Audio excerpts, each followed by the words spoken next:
जोबोरैनो मोनसे गोजोननायखौ फोरमायदों जे बड'लेण्ड डिजिटेल जार्नालिस्ट एस'सिएशन बिनि 3थि बोसोरारि जि जथुम्मा बियो दिनै बेंटल कलेजाव बेखौ खुंफुंनाय जादों।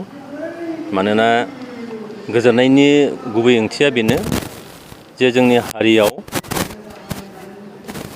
हारिखौ दिनै दानांगौबा दाफुंनांगौबा जोंनो आन्दलन खालामबोदों, सोमावसारबोदों, राजा लामायाव ओंखारबोदों, रेल लामा मटर लामा जथेदों, बहाबा जोङो गेदेर गेदारिं खालामदों।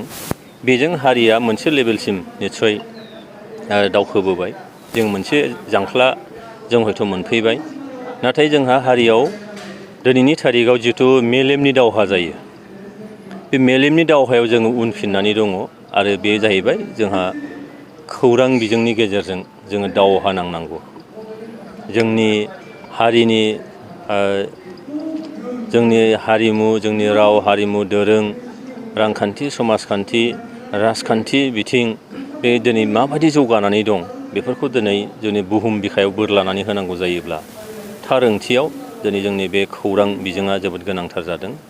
दा जोंहा दिनैनि थारिखआवबो इलेक्ट्रनिक्स मेडिया बेखौ जोङो दिनैबो बानायनो हायाखै। टिभि चेनेल जोंहा दिनैबो जोंनि आखायाव जोंनि सामलायनायाव बे दिनैसिमबो गैया। प्रिन्ट मिडियानि बाथ्रा बुङोबा गांसे गांनै ओंखारदों, बियो मजबुत अबस्थायाव नङा।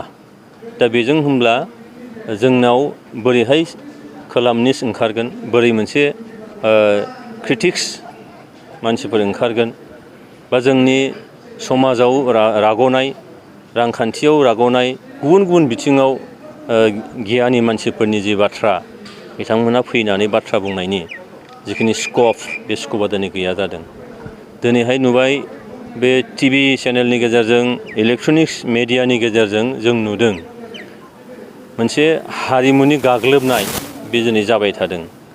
जेरैहाय सासे उन्दै जोंनि बर' गथ'फोरखौ दिनैनि थारिखआव नायबा नुगोन बे बर' रावखौ मोजां रोङा, खिन्थु हिन्दी रावखौ बिराद एक्सपार्ट।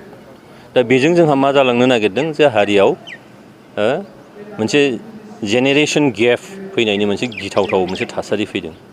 दा होमब्ला बे लेभेलाव जोंहा खामानि मावग्रा गैया।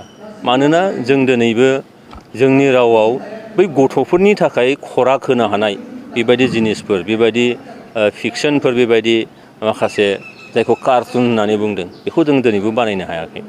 हिन्दी बे दिनै बिराद एडभान्समेन्टआव फैबाय, बे दिनै सारा इण्डियाआव बे साग्लोबबाय। दा बेनि साग्लोबनायखौ जुदि जों गैया खालामनांगौ जायोबा बै लेभेलाव जोंहा मानसि ओंखारनांगौ। आरो ओंखारनांगौबा दिनै लाइमोनफ्रा आवगायबोनांगोन, गोरों गोराफ्रा आवगायबोनांगोन।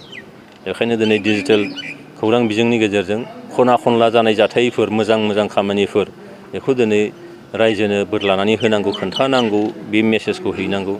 नोंथांमोननि नैबे बड'लेण्ड डिजिटेल जार्नालिस्ट एस'सिएशननि गेजेरजों साफ्रोमबो खौरांगिरिया खना खनला थांनानै जि मेसेजखौ होफैबाय, बेजों दिनै रायजो राजाफ्रा, बर' समाजा निस्सय सांग्रां जाबाय। आरो बेजों जोङो बायजो मुलुगनि माखासे जिनिसफोरखौ दिनै मबाइलनि गेजेरजों एक्सप'जार जों मोननो हाबाय। दा बेनिखायनो आङो जोबोद गोजोननाय मोनदों दिनै बे बड'लेण्ड डिजिटेल जार्नालिस्ट एस'सिएशननि बे जथुमाव फैनानै। आरो बेखौ लांबाय थानांगौ जोङो मेलेमनि दावहा निस्सय जानांगौ। जोंनाव कलामनिस्ट फैनांगोन, जोंनाव मोजां मोजां जार्नेलिस्ट फैनांगोन। दा आं बेयाव खावलायदेरबाय जास्ट इथिक्सखौ जाहाथे एसे जोङो सोलोंनानै लायो, मेडियानि एथिक्स, नङा होमबा? जार्नालिस्टनि जिखिनि एथिक्स बा नैतिकता, निथि, बे निथिखौ जोंहा लानांगौ। बेनिखायनो अरियेन्टेसन निस्सय नांगोन।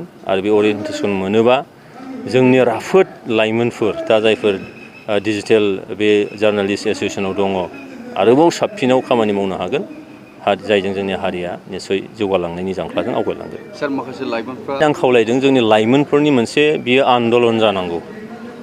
डिजिटेल जुगा जोंनो गोबां जिनिसखौ होफैबाय, गोबांखौ फोरोंबाय। बे डिजिटेलखौ जोङो गाज्रि मिनिङाव बाहायनो नाङा, मोजां मिनिङाव लाबोनांगौ। आरो बिनि गेजेरजों जों बुहुमखौनो नुजोबनो हायो। दा बुहुमावनो जों मोजांखौ जों फोसावहरनो हायो। बेनिखायनो जोंहा फिसा हारि, बिराद जेब्लाबो साफकेटेड मोनसे अबस्थायाव थानाय हारि, बे हारियाव आरोबाव गावजों गाव नांलाय खमलाय खालामलायनानै ससियेल मिडियाखौ जोङो सोरनिबा गाज्रिखौल' फोसावनो सोरनिबा आखु गाज्रि, सोरनिबा माबा समाजाव सोलि बाथ्रा बा जाथायफोरखौल' फोसावनो आरो बेखौ खुनु इडिट खालामाजासे, खुनु मोनसे फोसाबनाय गैयाजासे एकदम लांथिया रावै जुदि बाथ्राफोरखौ बुङोब्ला हारिया बोरैहाय नोङो सोद्रोम जागोन? सोद्रोम हारिफोर जुदि बुहुमाव दङबा बे बर' हारियानो। बे बर' हारिया बे सोद्रोमथि नङै, सभ्यता गैयै माखासे आखुखौ नों दिन्थियोबा हारिखौ मुगैगोन, हारिखौ मिनिगोन। बेनिखायनो लाइमोनफोर, कलेजाव फरायनाय, इउनिभारसिटियाव फरायनाय गोरों गोरा लाइमोनफोरनि निस्सय बे बिथिङाव बुजिनांगौनि निस्सय दरखार दङ होननानै आं सानो।